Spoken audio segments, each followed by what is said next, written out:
normal.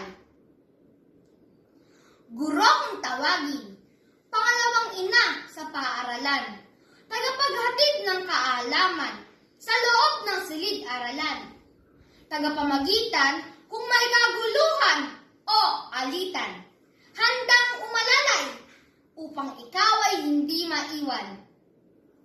Uunahin palagi ang kapakanan ng mga mag-aaral.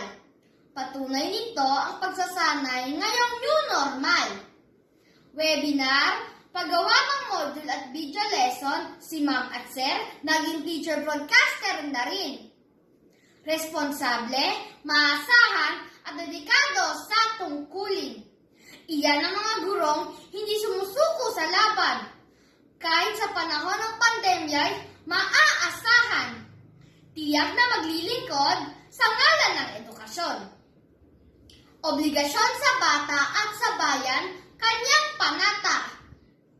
Kahit nasa bahay, oras ay sa pagtuturo pa rin nakalaan. Bagamat mahirap, handang magsakripisyo, makapaghatid lamang ng kaalaman at serbisyo. Guro sa panahon ng new normal, ni Marife J. Palomo.